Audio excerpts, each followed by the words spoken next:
نحمده ونصلي على رسوله الكريم أما بعد فأعوذ بالله من الشيطان الرجيم بسم الله الرحمن الرحيم إن الدين عند الله الإسلام صدق الله العظيم۔ حاضرین گرامی قدر، بہت پروقار اور متین و سنجیدہ مجلس ہے، اور گفتگو بھی بہت شاندار اور بہت پرمغز ہو رہی تھی۔ حضرت مفتی صاحب کا خطاب ہو رہا تھا، طبیعت یہ چاہ رہی تھی کہ یہ گفتگو مزید طویل اور دراز ہو۔ آپ سب حضرات بھی یہی محسوس فرما رہے ہوں گے اور میرا بھی یہی احساس تھا، لیکن مفتی صاحب نے اپنی بات کے آگے میری بات رکھی نہیں، حالانکہ میں نے لطمہ بھی دیا کہ آپ بات کو جاری رکھیں۔ بہرحال زبان بدل جاتی ہے، الفاظ بدل جاتے ہیں، باتیں سب کو ایک ہی کہنی ہیں۔ وہ یہ ہے کہ ہم سب پورے یقین اور اطمینان کے ساتھ شریعت مطہرہ پر عمل کریں۔ شریعت سے ہٹانے کے لیے ہر طرف لوگ کوششیں کر رہے ہیں اور برائیوں کی دعوتیں دے رہے ہیں، اپنے مشن کو جاری کیے ہوئے ہیں، لیکن ہمارا یہ کام ہونا چاہیے کہ ہم کسی کے خوف کو سامنے رکھے بغیر صرف اللہ کا خوف سامنے رکھیں اور شریعت مطہرہ پر عمل کرتے رہیں، تو انشاءاللہ ہماری یہ زندگی، ہمارا یہ سماج، ہماری یہ سوسائٹی اور ہمارا یہ معاشرہ پھلے گا، پھولے گا، اور ہماری نسلیں بھی ہمیں یاد رکھیں گی اور ہم ان کو ایمان دے کر کے جائیں گے، استقامت والا ایمان، مضبوط ایمان، اور ایسا ایمان جو کسی باطل سے سمجھوتا نہ کرنے والا۔ اللہ نے جو دین ہم کو دیا ہے، یہ دین بہت ہمارے نزدیک اہم ہے، عظیم تر ہے۔ دنیا میں بہت سارے مذاہب ہیں، لیکن مذہب اسلام کا مقابلہ کوئی مذہب نہیں کر سکتا۔ اللہ نے اپنی رضامندی کا اور خوشنودی کا اعلان اگر کیا ہے تو دین اسلام سے کیا ہے، جو تمام انبیاء کرام کا مذہب رہا ہے، دین رہا ہے۔ آدم علیہ السلام کوئی نیا دین لے کر نہیں آئے تھے، نوح علیہ السلام یہ کوئی نیا دین و مذہب لے کر نہیں آئے تھے، حضرت ابراہیم علیہ السلام بھی کوئی نیا دین لے کر نہیں آئے تھے۔ 1,24,000 کم و بیش انبیاء کرام علیہم الصلاۃ والتسلیم کا جو دین تھا وہ دین اسلام تھا۔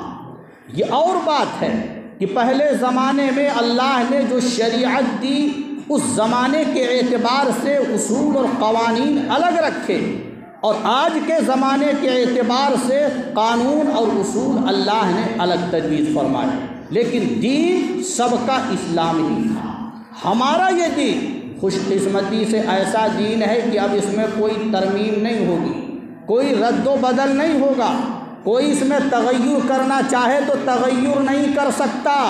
لاکھ کوئی ہاتھ پیر مارے، کوششیں کرے، سعی پیہم کرے، جد و جہد کرے، لیکن اسے منہ کی کھانے پڑے گی، وہ کامیاب نہیں ہو سکتا، ناکام ہی رہے گا۔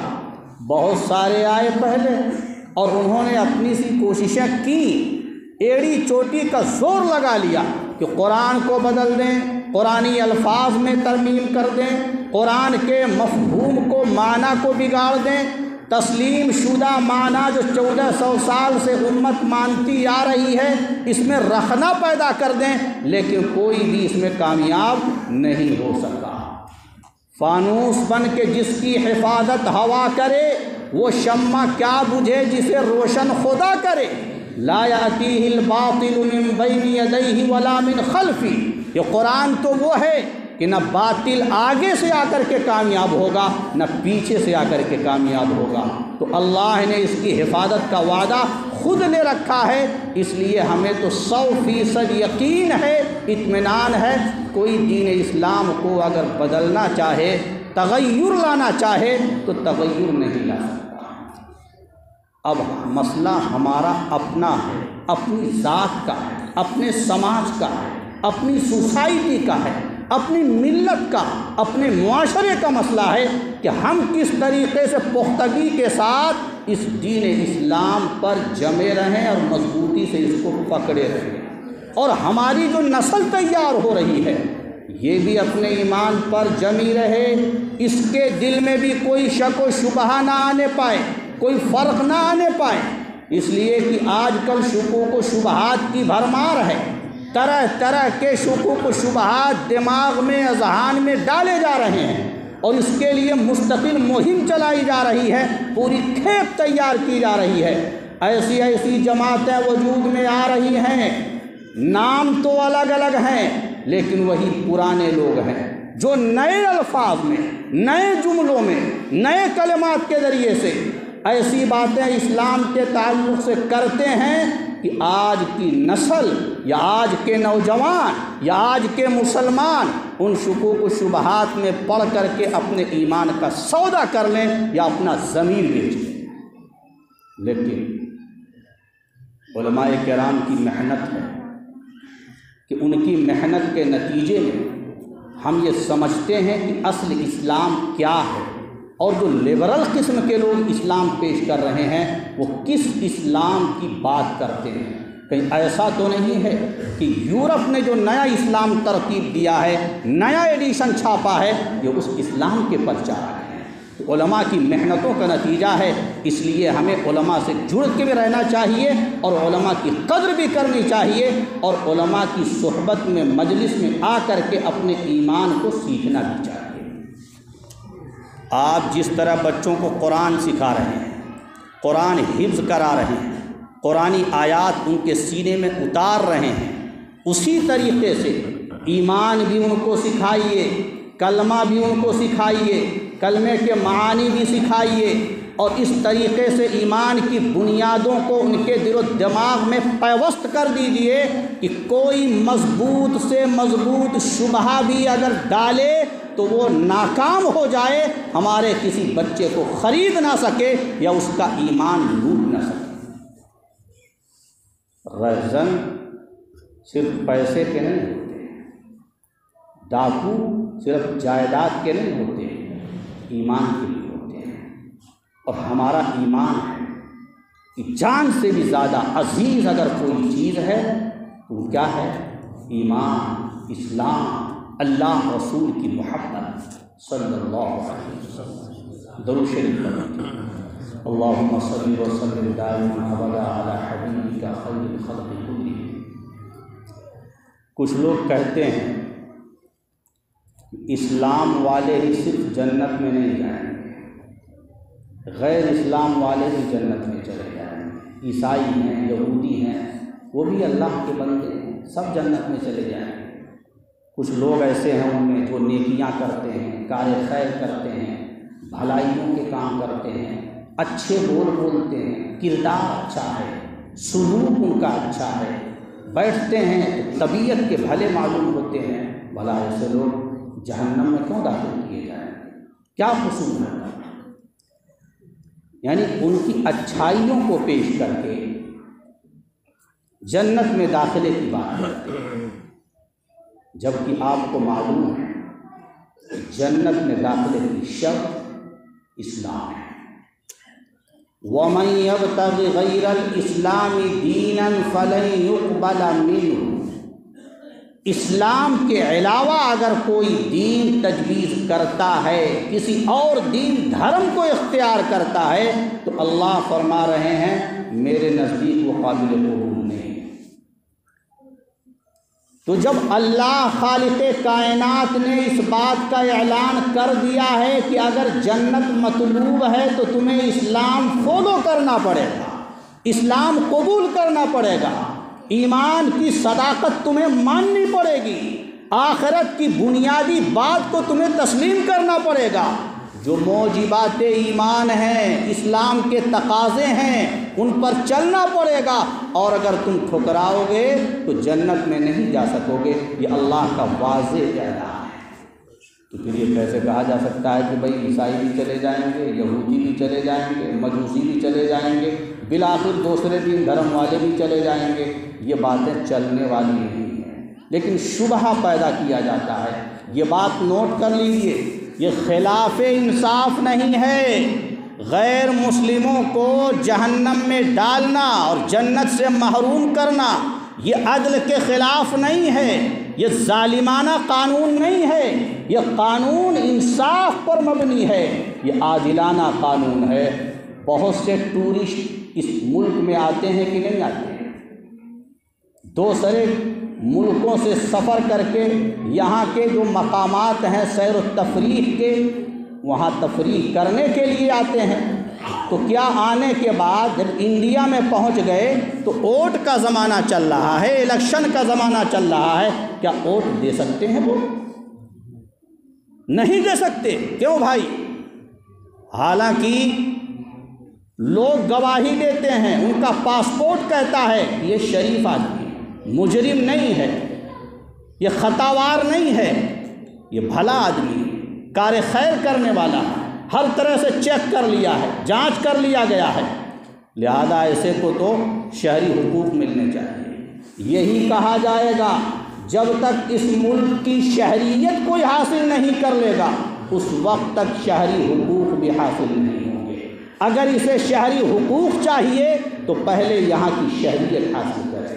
کوئی اس کے کار خیر کو نہیں دیکھتا، اس کی نیکیوں کو نہیں دیکھتا، اس کی اچھائیوں پر نظر نہیں کرتا، یہ اپنا قانون پیش کیا جاتا ہے، یہ اصول سامنے رکھا جاتا ہے کہ اسی شرط پر تم ووٹ ڈال سکو گے اور اسی شرط پر یہاں کے حقوق تم پا سکو گے جب کہ تم یہاں کے رہنے والے بن جاؤ، یہاں کی نیشنلٹی تمہیں مل جائے اور یہاں کی شہریت تمہیں مل جائے۔ بات ہوتی ہے کہ نہیں ہوتی؟ اس کو کوئی خلاف قانون نہیں کہتا، کوئی اس کو عادلانہ قانون کے خلاف ظالمانہ قانون نہیں کہتا، کیونکہ سب سمجھتے ہیں کہ یہ بالکل معقول ہے۔ ایسے ہی اللہ کی جنت ہے، اللہ نے جنت تیار کی ہے، اس دنیا کا خالق بھی اللہ ہے، انسانوں کا خالق بھی اللہ ہے اور جنت کا خالق بھی اللہ ہے۔ اللہ نے جب یہ اصول بنا دیا اور یہ قانون پوری دنیا کو سنا دیا کہ اگر تمہیں میری جنت میں آنا ہے اور جنت مطلوب ہے تو پھر تمہیں میرے قانون کو ماننا پڑے گا۔ وہ قانون، وہ ٹکٹ، وہ پاسپورٹ، وہ ضمانت لا الہ الا اللہ محمد رسول اللہ صلی اللہ علیہ وسلم، یہ کلمہ یہ تمہیں جنت میں لے جائے گا۔ ایسا ہو سکتا ہے کہ تمہارا ایمان کمزور ہو، لیکن ہے تو ایمان، رائی کے دانے کے برابر بھی اگر تمہارا ایمان ہے تو یہ ایمان تمہیں جنت میں لے کر کے جائے گا۔ لا الہ الا اللہ جس نے پڑھ لیا اس نے پورے دین کو مان لیا۔ یہ لا الہ الا اللہ ایک عنوان ہے پورے دین کو ماننے کا، پورے اسلام کو تسلیم کرنے کا۔ اب اس میں قرآن کا لفظ تو نہیں آیا، اس میں حدیث کا لفظ تو نہیں آیا، نبی پاک صلی اللہ علیہ وسلم کی ختم نبوت کا بھی تذکرہ نہیں آیا، لیکن یہی کلمہ لا الہ الا اللہ پورے دین کا نچوڑ ہے، پورے دین کا خلاصہ ہے۔ جو کلمہ پڑھتا ہے وہ یہ پیغام سمجھ کر کے پڑھتا ہے کہ ہم اب پورے دین کو ماننے والے بن گئے۔ نبی پاک صلی اللہ علیہ وسلم نے جو بھی دین پیش کیا ہے اور یقینی طور پر جو بات نبی کی زبان سے ثابت ہے اس کا ماننا اب ضروری ہو گیا۔ تو کلمے میں ایک تو لا الہ الا اللہ کہا گیا کہ اللہ کے سوا کوئی معبود نہیں ہے، معبود صرف اللہ ہے، اور دوسری بات فرمائی گئی جو اس معبود برحق کا تعارف کرانے والے ہیں وہ محمد الرسول اللہ صلی اللہ علیہ وسلم ہیں، اس لیے آپ کی رسالت اور نبوت کو ماننا بھی ضروری ہے۔ تو چند چیزوں کو ماننے کا نام اسلام ہے اور چند چیزوں کا انکار کرنے کا نام اسلام ہے۔ صرف ماننا نہیں، انکار کرنا بھی ضروری ہے۔ کچھ چیزوں کا اقرار کرنا مسلمان ہونے کے لیے ضروری ہے اور کچھ چیزوں کا انکار کرنا مسلمان ہونے کے لیے ضروری ہے۔ صرف اقرار سے کام نہیں بنے گا، انکار بھی لازم و ضروری ہے۔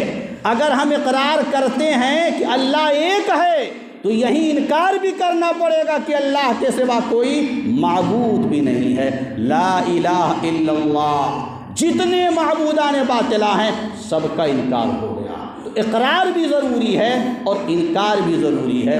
اب کوئی کہے کہ یہ چھوٹا سا کلمہ ہے، پورے دین کا نچوڑ کیسے ہو گیا؟ میں کہوں گا آپ اتر پردیش میں ہیں کہ نہیں؟ اسی کو کوئی یو پی میں کہہ دیتا ہے، اتر پردیش بڑا لفظ ہو گیا، اسی کا خلاصہ کیا ہو گیا؟ U P. 2 حرف آپ لے آئے، پورا اتر پردیش سمجھ لیا گیا۔ اتراکھنڈ ہے، اتراکھنڈ بولیں گے لیکن اسی کو یو کے کوئی بول دیتا ہے، تو اتراکھنڈ ہی مراد ہوتا ہے، کوئی یو کے سے دوسرا کوئی مقام مراد نہیں لیتا ہے۔ ہریانہ ہے، ہریانہ اتنا لفظ بولیں گے تو لوگ سمجھیں گے، لیکن جو کوڈ ورڈ اس کا سمجھتے ہیں، اس کا فل فارم نہیں، مختصر لفظ جانتے ہیں، وہ کہہ دیتے ہیں HR ہریانہ۔ ایسے ہی لا الہ الا اللہ یہ پورے دین کا نچوڑ ہے۔ تو جس نے کلمہ پڑھ لیا اس نے پورے دین کو مان لیا۔ اگر دین کے کسی ایک حکم کا بھی انکار کرتا ہے، قرآن پاک کی ایک آیت کا بھی کوئی انکار کرتا ہے، نبی پاک صلی اللہ علیہ وسلم کی ایک بات کا بھی کوئی انکار کرتا ہے، تو اس کا اسلام سلامت نہیں رہے گا۔ محمد الرسول اللہ، محمد اللہ کے رسول ہیں۔ ہم نے نبی کی رسالت کو بھی مانا، نبی کی نبوت کو بھی تسلیم کیا، وہیں پر اجرائے نبوت کا انکار کرنا بھی ضروری ہے۔ صرف اقرار سے کام نہیں چلے گا۔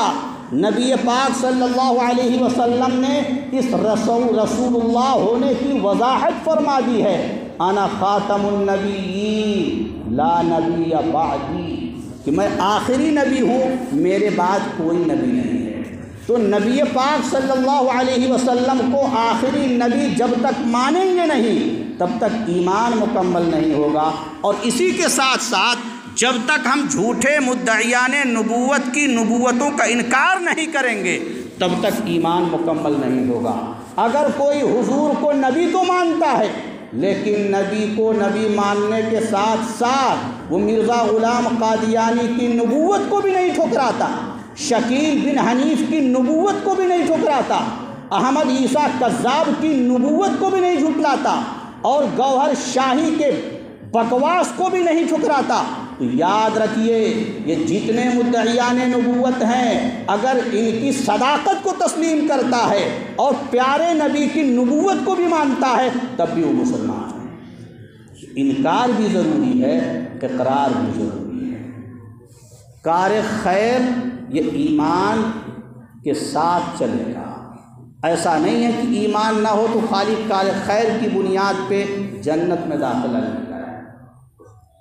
ایسا ہو سکتا ہے کہ جو نیکیاں کرنے والا غیر مسلم ہے، کار خیر کرنے والا غیر مسلم ہے، کچھ اچھے کام کر جاتا ہے، سردی آتی ہے تو مفلر تقسیم کر دیتا ہے، کمبل تقسیم کر دیتا ہے، لحاف بانٹ دیتا ہے، گرمی آتی ہے سڑکوں پہ پانی پلا دیتا ہے، سبیل لگا دیتا ہے، اور بھی اس طرح کے رفاہی کام کرتا ہے، تو اس کار خیر کی بنیاد پہ یہ نہیں کہا جا سکتا کہ وہ جنت میں جائے گا۔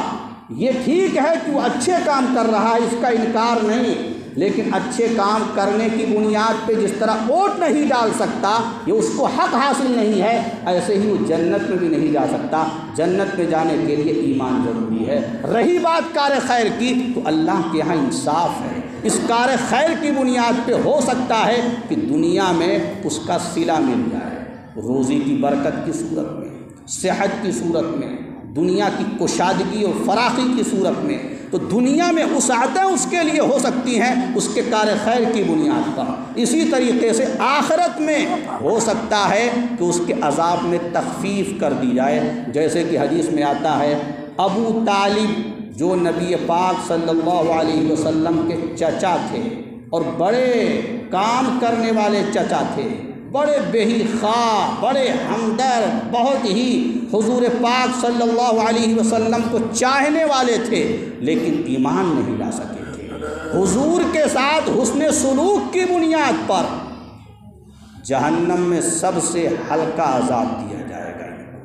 تو یہ ہو سکتا ہے کہ اگر کوئی کار خیر کرتا ہے، نیکیاں کرتا ہے، تو اس کی بنیاد پہ دنیا میں اللہ عیش دے دے، دنیا میں اسے مزے دے دے، دنیا میں اسے راحتیں دے دے، اور آخرت میں عذاب ہلکا کر دے۔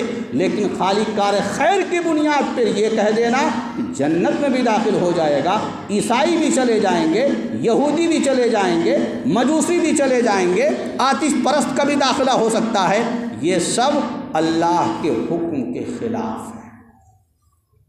کامیاب کون ہے؟ جو ایمان والا ہے اور عمل صالح کرتا ہے تو پہلی فرصت میں داخلہ ہو جائے گا۔ عمل صالح اگر ایمان والا بھی نہیں کرتا تو عمل صالح نہ ہونے کی وجہ سے اللہ کی مرضی و مشیت ہوگی تو جہنم میں گناہوں کی سزا پائے گا، پھر گناہوں کی سزا بھگتنے کے بعد بالآخر جنت میں اسے داخل کر دیا جائے گا۔ یہ اللہ کا قانون ہے، اللہ کا اصول ہے، اللہ کے اس قانون میں رد و بدل نہیں، اللہ کے اس قانون میں کوئی تبدیلی نہیں۔ شریعت کسی انسان کی بنائی ہوئی نہیں ہے، یہ ہمارے اور آپ کا گھر کا بنایا ہوا مذہب نہیں ہے، یہ تو آسمان سے اترا ہے، آسمان سے جیسے اترا ہے ہمیں ویسے ہی ماننا پڑے گا۔ انسان کا کام، بندے کا کام آقا کے حکم پر چلنا ہے اور آقا کی اطاعت ہے۔ تو جو شخص یہ چاہتا ہے کہ اللہ مجھ سے راضی ہو جائے، اللہ کے رسول راضی ہو جائیں، تو اسے اپنی عقلی گھوڑے دوڑانے کی ضرورت نہیں ہے، یا طرح طرح سے شکوک و شبہات پیدا کرنے کی ضرورت نہیں ہے، اسلام کے خلاف نئی باتیں داخل کرنے کی ضرورت نہیں ہے۔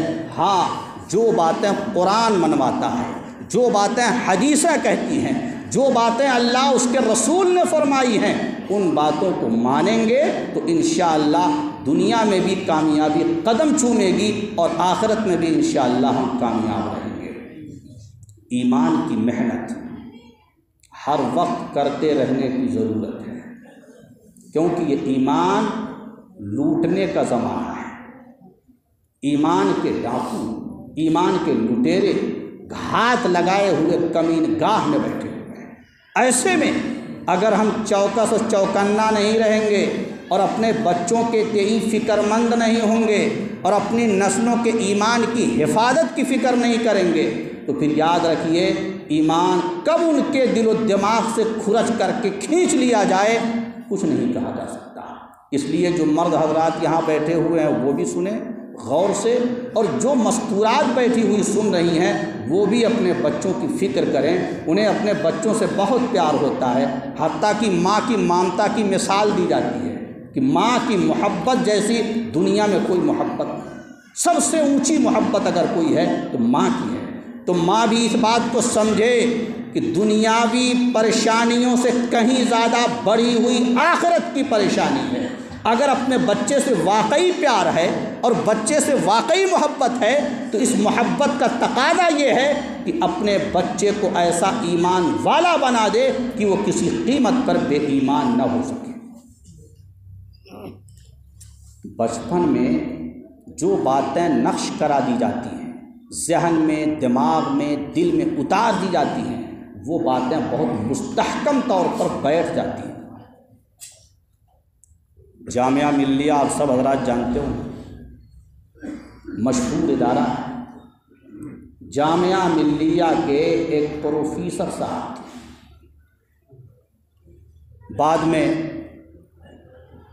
وائس چانسلر بھی بنے اور بڑے بڑے عہدے پر فائز ہوئے، پرنسپل بھی بنے اور حکومتی عہدے ان کو ملے۔ ان کا پورا رہنا سہنا انگریزوں جیسا تھا، ان کی تعلیم بھی وہی انگریزوں والی تھی، دنیاوی تعلیم، دینی تعلیم سے نہ ان کو شغف تھا، نہ ان کا کوئی لگاؤ تھا اور نہ ان کی طرف کوئی رجحان تھا۔ یہاں تک کہ تلاوت قرآن کے وہ پابند نہیں، نماز کے وہ عادی نہیں، ہماری تہذیب کے ساتھ وہ چلنے والے نہیں، پورا ماحول، پوری سوسائٹی وہی یورپ والی۔ لیکن ایک عجیب و غریب واقعہ پیش آیا، وہی مجھے آپ کے سامنے پیش کر رہا ہے۔ انہوں نے خود لکھا اپنا یہ واقعہ، انہوں نے خود ہی لکھا۔ کہتے ہیں کہ ایک لمبے سفر پہ مجھے روانہ ہونا پڑا اور جہاز پر جب بیٹھا اور جہاز نے اڑان بھرا تو ایک موقع وہ بھی آیا کہ جب اعلان کیا گیا کہ جہاز خطرے میں ہوتا ہے نا، جن لوگوں کو سفر کا اتفاق ہے وہ جانتے ہیں کہ بعض حالات ایسے پیش آتے ہیں کہ یہ اعلان کیا جاتا ہے بیلٹ باندھ لیں، کمر کس لیں، چوکس ہو جائیں، موسم ناسازگار ہے، حالات مناسب نہیں ہیں۔ تب اعلان جب یہ ہوتا ہے تو بیٹھنے والا مسافر ہکا بکا ہو جاتا ہے، پریشان ہو جاتا ہے۔ پاؤں تلے سے زمین تو پہلے ہی کھسکی ہوئی تھی، اب روح بھی نکلنے والی ہو جاتی ہے۔ تو کہتے ہیں کہ جب ایک موقع آیا اور جہاز پھنس گیا تو اعلان ہوا۔ اس اعلان کو سنتے ہی میری زبان پر اچانک آیت الکرسی جاری ہو گئی، اللہ لا الہ الا هو الحی القیوم، پوری آیت الکرسی انہوں نے پڑھی۔ کہتے ہیں جب میں اطمینان سے منزل پہ پہنچ گیا، پھر اپنے اصل وطن پہ آیا تو یہاں میں پوری جدال کی، پورا سفر کا واقعہ لکھا، سارا واقعہ تو سنانا ہے، صرف یہی سنانا ہے۔ آپ غور کیجیے، جن کا کلچر دوسرا، جن کا ماحول دوسرا، جن کی سوسائٹی دوسری، جن کو تلاوت قرآن سے شغف نہیں، آیت الکرسی پڑھنا ان کے معمول میں داخل نہیں، نماز سے وہ قریب نہیں، لیکن اچانک آیت الکرسی زبان پر جاری کیسے ہو گئی؟ فرماتے ہیں یہ بچپن میں میری ماں کی تربیت کا نتیجہ تھا۔ میری ماں نے بچپن میں جو آیت الکرسی یاد کرا دی تھی، زندگی میں آیت الکرسی نہیں تھی، اچانک وہ یاد، تو بچپن کا یاد کیا ہوا نقش کل حجر ہو جاتا ہے۔ بچے کا دل دماغ بالکل تختی کی طرح ہوتا ہے، کورے کاغذ کی طرح، جو لکھ دیں گے وہ نقش کل حجر ہو جائے گا، مضبوط ہو جائے گا۔ آج یہ بچے ہیں، کل یہی بڑے ہوں گے اور کل یہی سماج کے رہبر بھی ہو سکتے ہیں۔ آپ ان کو ایمان کے اعتبار سے ایسا مضبوط مستحکم کر دیجئے کہ اسلام کا جو حکم جس درجے میں ثابت ہے اس کو سمجھ کر کے اس سے ہٹنے کے لیے تیار نہ ہو۔ اگر اس طریقے سے ہم ایمان کی مہم چلائیں گے اور ایمان کی محنت کریں گے، تربیتی فضا بنائیں گے، تربیتی ماحول قائم کریں گے تو انشاءاللہ حالات بدلیں گے، دل بدل سکتے ہیں، جذبات بدل سکتے ہیں، ملک کے فکر و خیالات بدل سکتے ہیں، دور موجود کے دن رات بدل سکتے ہیں۔ تم بدل جاؤ تو یارو حالات بدل سکتے ہیں۔ وآخر دعوانا ان الحمد للہ رب العالمین۔